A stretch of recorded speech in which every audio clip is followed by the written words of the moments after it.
I'm Lindsey, and it's time to gather at the well. We're on a mission to microdose wellness, create human-centered systems, and retain our greatest asset, our people. We believe it's time for podcasts that teach, moving beyond thought leadership and towards change leadership. Join us and our friends at We Are for Good as we model the way with concrete examples from the field and gain tangible tools, because it's possible to build adult work cultures we don't need to heal from. Let's get into it.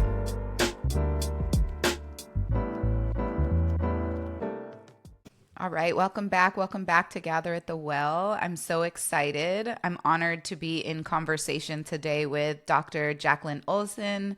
I call her Dr. J, a deeply respected leader in the education space whose work has shaped classrooms, policies, and systems across California and beyond. So I'm, really excited to center her multiple decades of experience advocating for equity and justice and educator well-being. She's hella aligned with the Teaching Well, and she's also a leader at Cal Berkeley's CREO Center, where she's reimagining, along with a phenomenal team of scholars, what support looks like for teachers, especially educators of color. She's also a passionate voice on compassion fatigue, and that's really what we're going to be jumping into today. It's where her doctoral research centered and where she's published a book because she's a baddie. She's published. That's like legit. So in her words, educators are first responders, and it's time we start treating them that way. Whether you're a teacher, nonprofit leader, or someone committed to human-centered change, Dr. J brings some wisdom. Dr. J, we're so happy you're here. Thank you for having me. And I never know what to do with those introductions, because I'm the kind of person who's like, yeah, okay, move on. But I could say the same about you. You're an amazing leader, and I'm really grateful for this opportunity. So thank you for having me.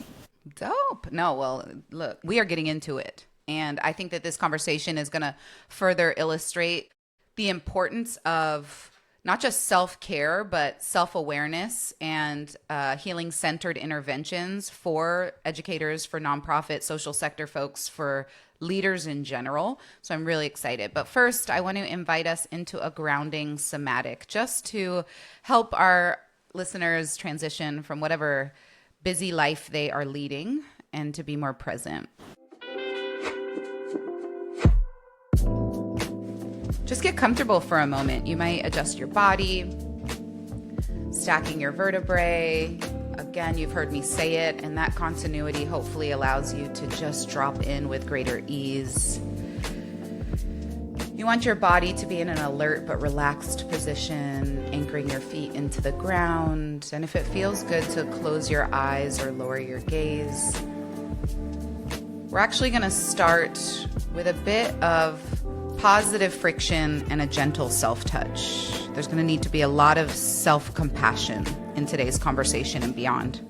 So to do this, we might just first begin with 3 deep breaths in through the nose and out through the mouth,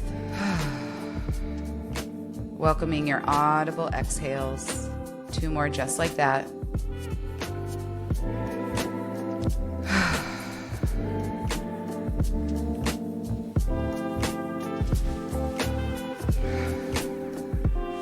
And with this next out breath, I want to encourage you to actually build some positive friction. What I mean by that is keeping those eyes closed or lowered gaze. You're actually going to rub your hands together, the palms of your hand. You can do this discreetly underneath your table. If you're listening to this and multitasking in the office, that's your business. Welcome in. But also you can do it in a comfortable position. Just building some positive friction, some warmth in those hands. Now I want you to pick one place on your body where you're hoping to bring some TLC, that tender love and care. And you might just move those warm hands to that place. I'm going to my heart space, putting those warm hands and pressing them across my chest.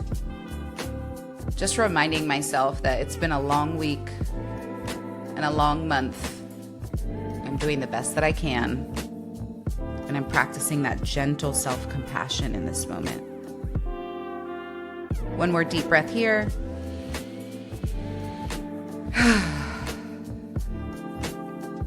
Yeah, let's get into it. So, Dr. J, we need to first break down this concept of compassion fatigue. You have defined it, you have broken it all the way down. So, I wonder if you can speak to what is compassion fatigue, especially in the context of education and social impact work.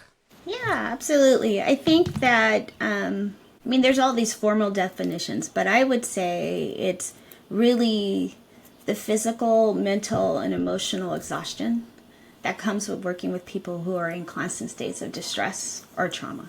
So it's that emotional toll. Like you have definitions where, more formal might say it's a combination between secondary traumatic stress and burnout, right? And when we think about education, we always hear about teachers being burned out like all the time, right? Overworked, lots of, excessive workload, things like that. But when you couple that with secondary trauma, which is experiencing like traumatic events that maybe don't happen to you firsthand, but they happen to the people you're working with, especially kids, it takes a toll that we don't talk about enough. I can give you an example. Like I think for secondary trauma, and secondary traumatic stress, people call it like, it's like post-traumatic stress syndrome, except for it didn't happen directly to you. It happened because you witnessed it. So I will think about, I'm going to bring up George Floyd, may he rest in peace. What happened to him during the pandemic, you remember everybody collectively watched that and they felt it and they felt that stress and that pain and anger and they couldn't shut it off and you couldn't think about it. They weren't the one who had the knee on their neck, but they experienced it just the same. So that's what I think about. And when we're working with kids, if kids are going through things, any teacher who's worth their weight in gold experiences it. Do you know what I mean when I say that? Oof, I sure do. Yeah, no, this is real. And what I appreciate that you're illustrating is kind of the progression. It's not that we want a badge to get all the way deep into burnout, but I was recently in a nonprofit space and a lot of folks were like, I think that we've lost some of the power behind the term burnout because it's being overused. It's kind of being socialized. Folks are like, rough Monday, I'm burnt out. Right. And so what I appreciate about what you're illustrating, and similarly we believe at the Teaching Well, is there's actually a spectrum of from fatigue to ill health. And it's really important actually for us to build self-awareness to be able to more accurately name where we are in service of microdosing wellness and intervening in ways that can support you and shift you back towards greater balance. Yeah, I really appreciate that. Can you speak some more, Dr. J, to like, what are some of the signs? Okay, it might not be in us, it might be in our colleagues, because it's not just working with kids. Some people might be like, oh, well, I don't work with kids. Some of us work with Hot Mess Express colleagues. It's on our own staff, right? Or we serve adults that are dysregulated, and the political climate, right? And social media is actually, I would argue, inviting in images, stories, and traumas at a rate that is unmanageable and unhealthy. Well, yeah, I think I can give you some examples. And I also just want to add on, like, I'm totally co-signing on everything that you said. I do think it is an overused term. But it's like when we look at compassion fatigue, what the research shows is that this can impact your mental health. It becomes like a mental health condition. Post-traumatic stress disorder is a mental health issue and a concern. Secondary traumatic stress should be the same. But what was happening and why it was so important to me is that people weren't recognizing it as that.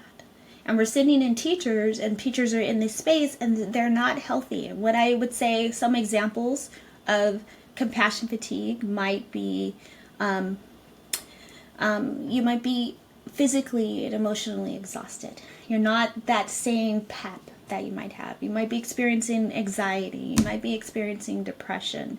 You might be much more irritable than you were before. You might start to do social withdrawal, not want to hang out and connect with people. But when I was thinking about this question, I actually want to describe some of the things teachers were saying that they were doing. And so I'm going to read it because I don't want to get this wrong. Emotional pain that stems from being able to relate to the personal backgrounds of their traumatized students. Like teachers who may have grown up poor and know what it's like to not have resources, right?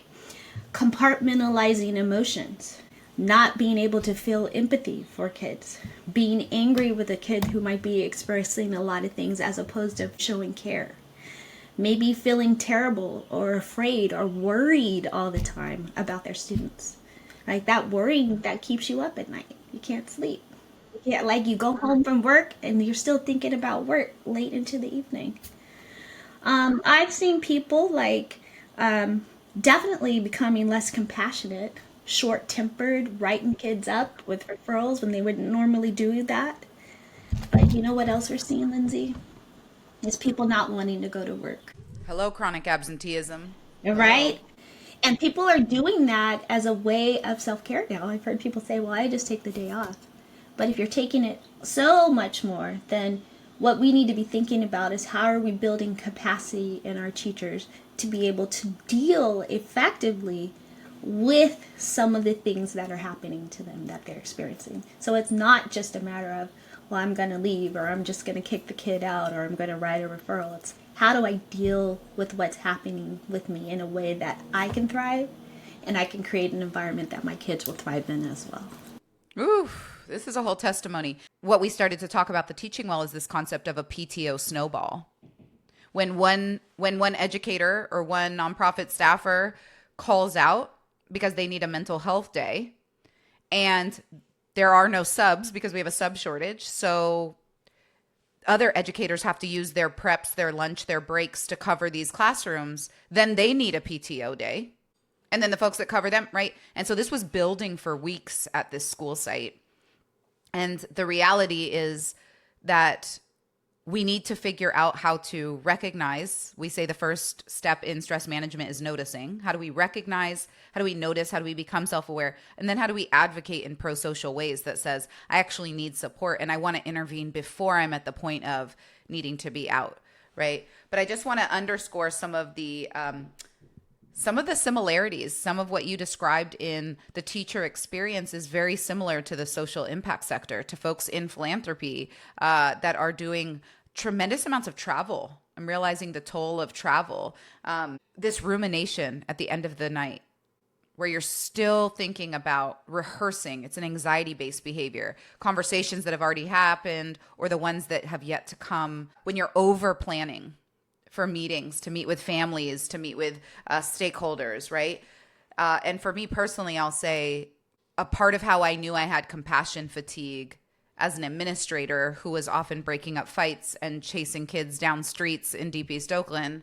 And I've shared with it in season 1 in Microdosing Wellness, but I had a 1-year-old. I only had one baby, not 3 at the time. And I would get home and she would naturally want to climb all over me. That's what babies do. She would want to be picked up. She would want to be held. And I was so incredibly touched out.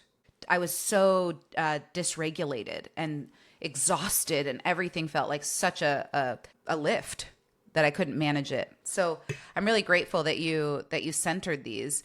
I do wonder about, I see a really clear link between human-centered leadership and wanting to be a servant leader, wanting to put your people first and create thriving conditions in the workplace. I see human-centered leaders at a higher risk sometimes for compassion fatigue. It's not just the stakeholders that they're fighting for through their mission. It's, if you're a nonprofit, or the fight to get kids on and above grade level in schools, but it's also them trying to care for their staff.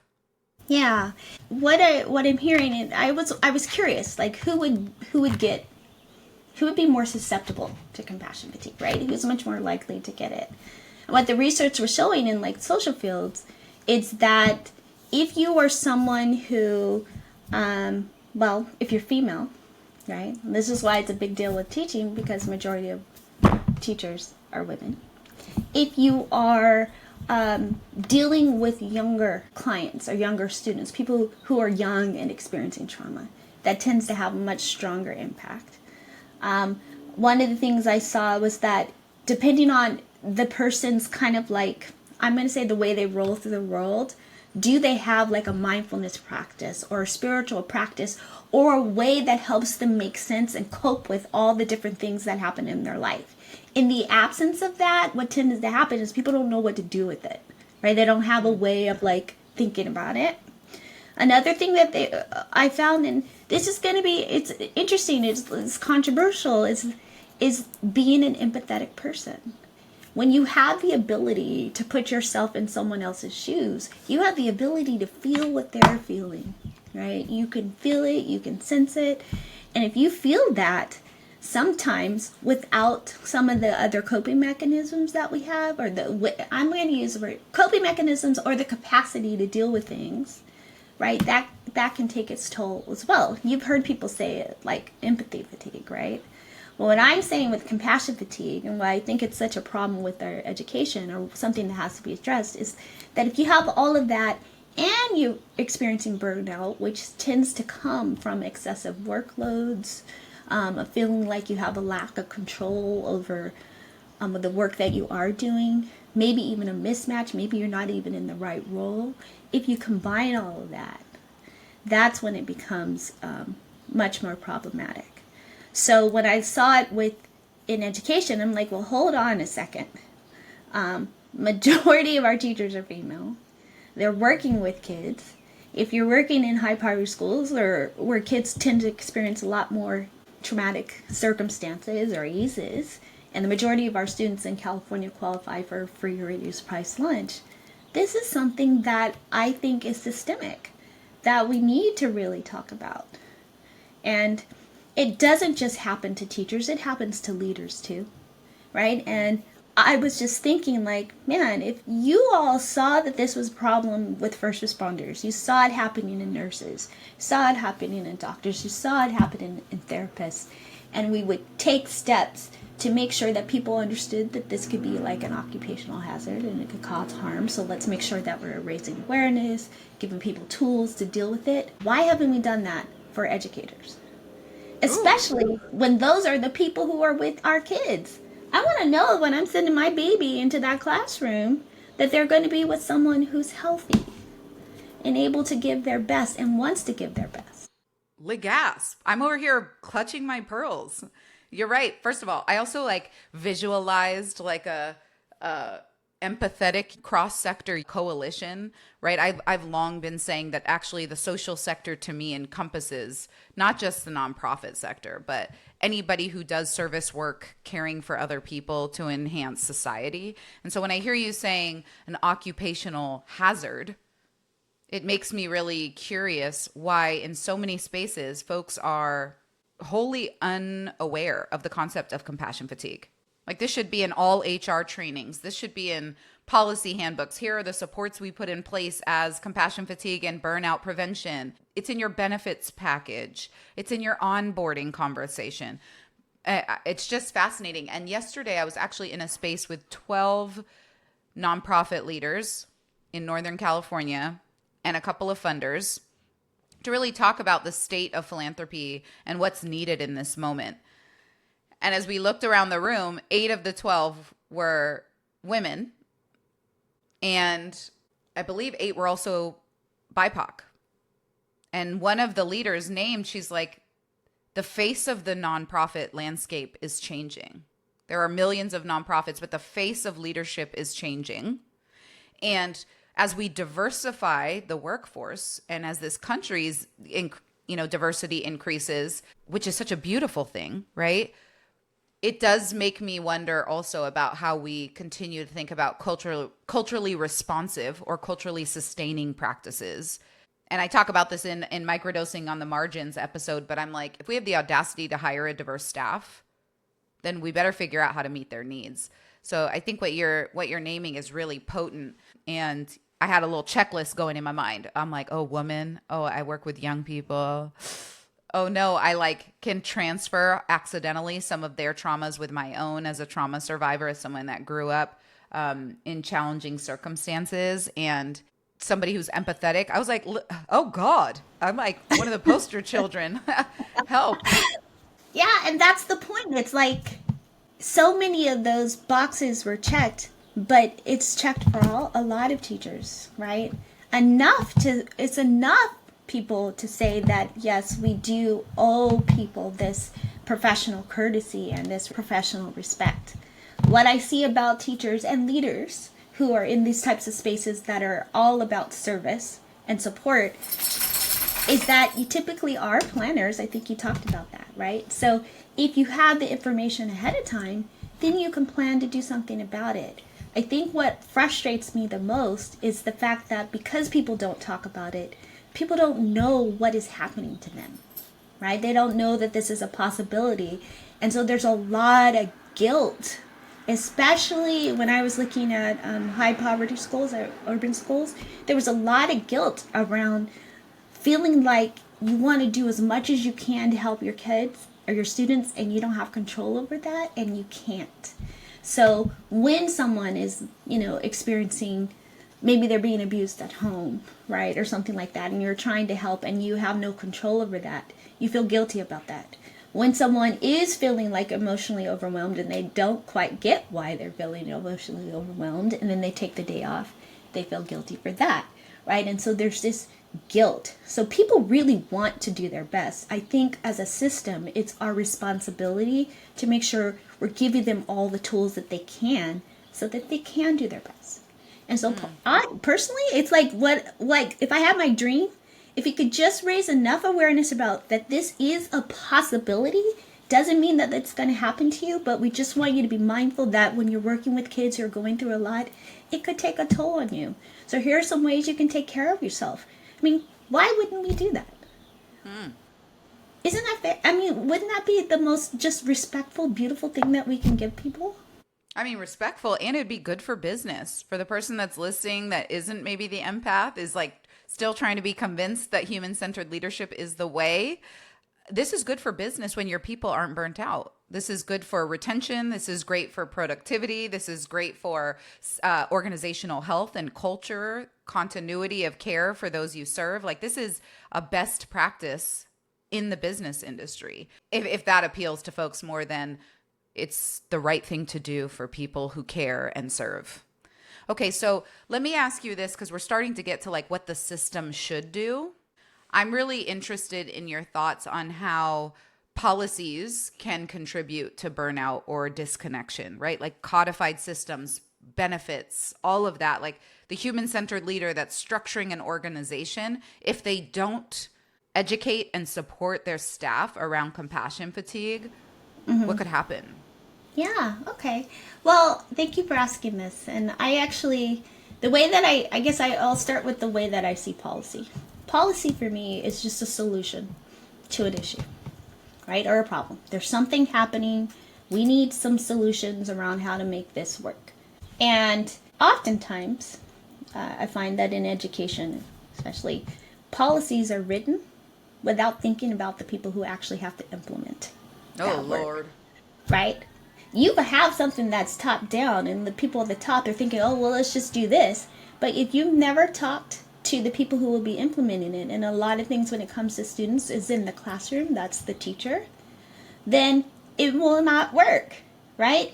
It's like, I keep thinking about like not about me without me, right? If we want to think about how we are going to create systems of care where people are thriving and supported, let's talk with our educators about what they need, what supports that they need that might be helpful. So you couple that conversation, that information with things that you know because you're a leader and you've studied and you've connected with experts and all of that.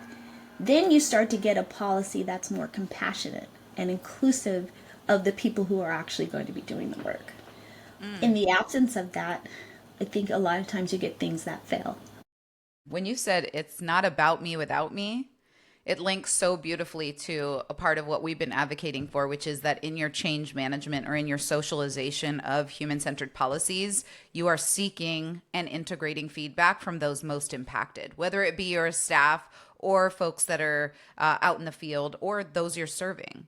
From a business perspective, if I am thinking about wanting this thing to be done and implemented, if you don't create it with them, then it won't get implemented because you're not the one as a leader is actually doing the work. It's the people on the ground who have to do the work. So if you want them to do it, why wouldn't you create it in such a way that takes their feedback into account and listens and supports and uplifts that expertise in the creation of it? That makes much more sense to me. You know what? It's giving basic, but also sophisticated. Like what you're suggesting is just to me like what we have to do to make sure that the time, effort, and resources we're investing in policies and practices, in operationalizing organizational culture practices, that we are teeing people up for success. And, that we are mitigating the potential burnout or compassion fatigue that can occur as a result of the work. So Yeah, this is our responsibility as leaders. It's our it is. responsibility. It makes me feel like maybe we need to edit our little policy recommendation to do a final scan for compassion fatigue or burnout risk. Yeah. And I think that there are a lot of tools that could be helpful with that. And I mean, from a policy perspective, there is this thing where I would, like, if I had my dream, because I've got two schools of thought. One, we'll talk about the professional quality of life scale that it's free tool that you can use that can help, like, just it's not a diagnostic tool, right? This is not medical in that respect, but it does kind of point us in the right direction to see, well, how is my staff doing, or how am I doing, right? If you're a teacher, you can take it, and depending on your scores and where you range, it offers insight and suggestions, right, or what you might do to address it. So that's one thing people could use. The other thing I will say is that from a policy perspective, I would say, and if I had my dream, I'd love to see something called EMTSS, which is like an educator-focused multi-tiered system of support, where, like, when we think about supports that we're offering to our students, right, we separate them in tiers, right? And tier 1 is like universal support. Everybody gets these basic things because that's what all kids need, and that's the supports they're getting. And then as we escalate tiers, right, we go to tier 2, you get a little bit more targeted support and intervention because of what you're experiencing at that tier. And then similarly with tier 3. When I think about it for teachers or educators, tier 1 are, what are the universal supports, basic supports that all of our teachers are going to get, as they, our educators are going to get because they are part of the system. So I might think mental health first aid training. We all have to take CPR, but I don't ever remember being asked to do mental health first aid training. And at this day and age, we need it. It should just be basic, right? Tier 2 might be working with, for teachers who might, or educators who might be working in systems that have more higher poverty students, for example, or kids who might be experiencing trauma. So what would we do there? Like, what additional supports might we give teachers at, a school that has 98% of its students who qualify for free or reduced price lunch, or more multilingual learners? What additional supports might they need? Right? And then for tier 3, there would be the schools that are in crisis. What are the teachers in Pasadena going to get, right? Or Altadena going to get after going through those fires, right? All those students are going to come back and they're traumatized, and the teachers are traumatized too. How are we responding to our educators who are at that system? We need a level. Or what about suicide clusters? That was actually one of the biggest things that came up in the research, was like, when a student would commit suicide, one particular teacher was so bothered by that, but she couldn't quite articulate it. The way she said it was, nobody said anything. There was no support around how we deal with this as teachers. And then the next week, there was another kid in a seat. So what supports would they do? With MTSS, it is just an organizing system. It's a way for everybody to come together, have a conversation, and map out, what supports do I have for all of my kids at tier 1, tier 2, and tier 3. If we have this same conversation and this same type of map for our educators, then we can start to see in our system, well, what do we have that's universal? What are we getting that all people should have? Do we have information around compassion fatigue? Is that built in? No, we're missing it. Now we can go and address it, right? So it kind of sets up this space for us to see what we have, to see what's missing, and then we can create action plans and steps and go and actually create the things that we see are needed. I love this. And you know what? It's probably why you are rocking with the teaching well, because what we say is we are adult MTSS. And to me, what really resonates, whether you're in the social sector or education, or you're a nurse, right? If you're in a service role where this occupational hazard is present, I love this idea of a tiered approach that a human-centered leader might think about. Everyone on my staff needs stress management resources to be able to navigate the everyday stressors of life. And I'm going to invest in that and make sure that there's annual professional development on it, that there's coaching on it, right? That my supervisory team and managers are aware of how stress can manifest in communication and behavior in the body, right? That's a tier one. Tier two might be, that we actually have resources that are clearly advertised and folks know where to locate them on compassion fatigue, because there are going to be some folks disproportionately impacted by the work. And tier three might be, we know as an org and our supervisors are trained in recognizing burnout or a mental health condition that is severely impacting an employee. And what are we going to do about it? What are the benefits we offer? And I want to be clear that an organization cannot capture all of the mental health need of its employees, nor is that our expectation. But the lack of resources, approach, organizational systems, and offerings is quite concerning. At this day and age, with the state of global mental health and the amount of free information and resources available, every single employer should be centering emotional and mental well-being for the folks they hire. For anybody looking for work, those are the types of questions you might ask. To what extent do you talk about stress management, compassion fatigue, and burnout with your staff? What resources might be available? What type of benefits are here to wrap around? So this is rich, and I want in a moment for us to transition towards talking a little bit further about, what's coming, what's next, so what? How do we freedom dream into a new possibility? But before we do that, I want to invite us towards an additional somatic practice just to give us a little break. This is some juicy, but also some heavy topics. To do this, I'm going to welcome us all towards a compassion sit. So again, if it feels good to get comfortable in your seat, or if you're standing, to root your feet into the ground. If it's accessible, to close your eyes, lower your gaze, or if you're driving, gaze off towards the horizon. Beginning again with 3 deep breaths.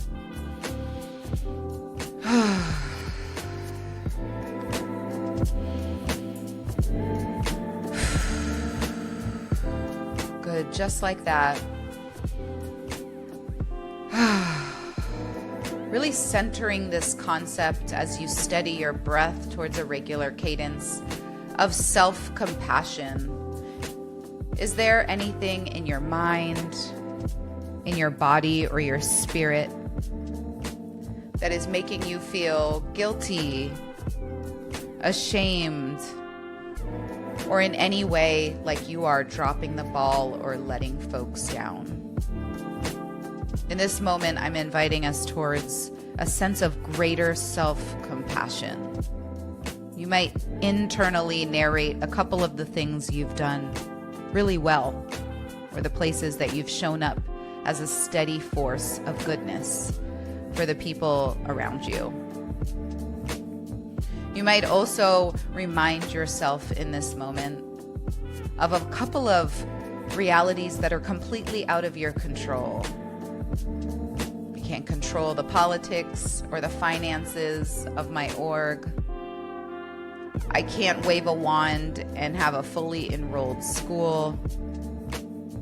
I can't meet every need of every person around me. It's not possible. I'm laying that down. And if it feels hard to lay it down, you can envision me standing in front of you with my hands out. I need to take that from you, friend. I'll hold it and stand in solidarity. Just imagining that you're calling in kind of a flood of self-compassion. Again, that you're doing the best that you can with what you know and can do. And there's more life ahead for you to get into good trouble. So breathing in again deeply. With that exhale, allowing some of that self-doubt or judgment to seep out of your pores. And we'll be adjusting back into the session. So Dr. J, as we progress towards our downward descent, let's imagine what's possible when we center well-being in collective care And I also think about like, we need some good news. So, are there any hopeful models or practices that you've seen for either preventing or healing compassion fatigue in the workplace? And whether it's in schools or in other fields, have you seen success stories of folks really showing up in meaningful ways? One thing that you and I did before we even started this conversation was we just checked in. We just kind of talked and like talked real talk, dropped, let's do X, Y, and Z. We're just being able to like connect on a human level. I think that's one of the things that, people need to remember, that this type of work it's human centered, right? They're human first. So how are we checking in with our staff? Are we doing that in ways that are authentic? Are we offering care or kindness or words or speaking in ways that say, I see you, right? If that's not something that you're doing with your staff, I think that's an approach you can switch up now and like really being present. And maybe you need to speak about doing it in ways that are, more authentic to who you are, but trying to do that. This is going to sound, since we're dreaming, I'm also going to share one other thing. Do you know the book, The Five Love Languages? Mm-hmm. Right. Now, most people talk about that for, relationships, right? They're private, intimate, or familiar relationships. But when you do that in a work setting, and I do think they have it for business settings, what you're doing is you're learning how to show appreciation, show care, and show up for people in a way that works for them. I think that's actually something that all educators or all leaders should invest in when they're working with their teachers. Maybe it's a teacher who never eats lunch because they're always with their kids. And they do that by choice, but they're not taking care of themselves. So you can bring them lunch, right? Maybe you might have a teacher who would like to check in with you, but do you need to sit in your office to do that? Can you take a walk? I would say groups or people who are doing positive ways of like checking in and supporting teachers. I'm going to throw that question back to you, because I think that the teaching world does a really good job of doing those types of things. So what might you say? Yeah, that structure is, we talk about walk and talks as like a really underutilized way of pro-social habit bundling. So involving movement, exercise, fresh air, vitamin D, seeing the green and blue, and all of the research that shows what that does in a time when many of us suffer from nature deficit disorder, but also getting the social connection, the opportunity to speak to and address some sort of what are the topics that are here. I think that I can't underscore enough that we have some of the most check-in rich cultures in education and the social sector. We love a good check-in. And I agree with you. I really agree with you that that is an important approach. My challenge with it is how often we waste the opportunity by doing something really, I don't know, cliche, or if you would be an ice cream flavor, which would you be and why? Oh, yeah, no, that's not what I mean. But I think that we are really underutilizing check-ins to have connective, meaningful, real conversations. And yes, check out our concept of professional authenticity, because there is such a thing as asking a question that you are not prepared for the response. But I think there's a middle space with check-ins where it's not fluffy and like a waste of time, frankly, but it's also not so heavy that you're unable to transition out of a really deep share into the work. And so I would just encourage human-centered leaders to maybe take a look at the last 5 meetings you facilitated, you planned, and look at your check-in questions and interrogate the degree to which you created conditions for folks to share what they're experiencing, what they're going through, what are celebrations, what support they might need, what's something that has stayed on their heart, and a way that they're planning to practice self-care to get out of it, right? So there's really diversifying those questions, I think, would be a really targeted intervention for a lot of leaders in this moment. Well, Dr. J, I wonder what's giving you hope right now. We love to close our sessions with critical hope. I wonder what's giving you hope in this moment, in this year, at this time of being a human in existence. I will say this. One of the reasons why I really like the work that I get to do at UC Berkeley, the Center for Research on Expanding Educational Opportunity, or CREO, is because our research focus is on historically resilient and marginalized educators, students, right, populations, right? And we're looking at things that will ensure that these groups have the best education possible. And that includes looking at and conducting research on spaces where people are doing amazing work, like teaching level is one of them. But there's also work that is, increasing their quality, like with our national board work. And then there's looking at the conditions in which kids, the school site conditions in which kids are being taught in with our reducing, or REACH network, which is called Racial Education and Community Healing Network. And it's looking at how you reduce exclusionary discipline, expulsions, suspensions, and what you can do as a community in your school to tackle that. And then we're developing a Black Studies curriculum for the state of California, and that was a California Reparations Task Force recommendation. And why that gives me hope is that I get to wake up every day and do something that I know is going to make a difference in the lives of all students. And that has always been my center, as an educator. If it's in the best interest of students, then I know that I'm doing good work.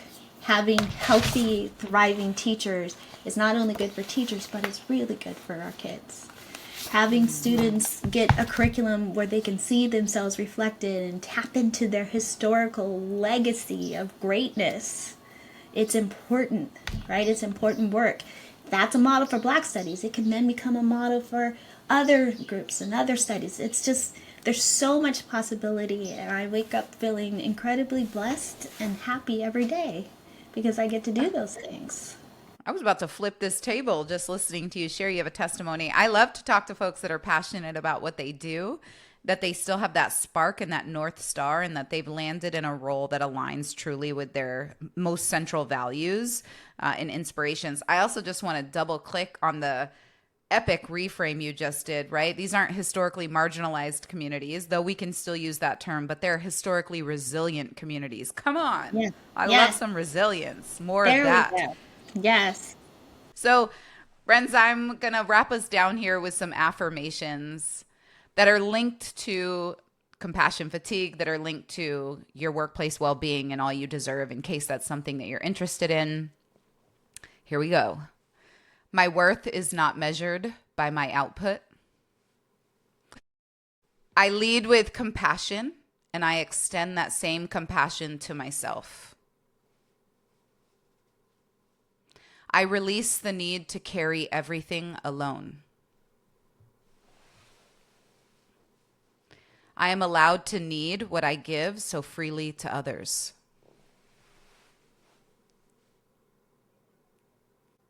Healing is not a destination, it's a practice, and I'm practicing.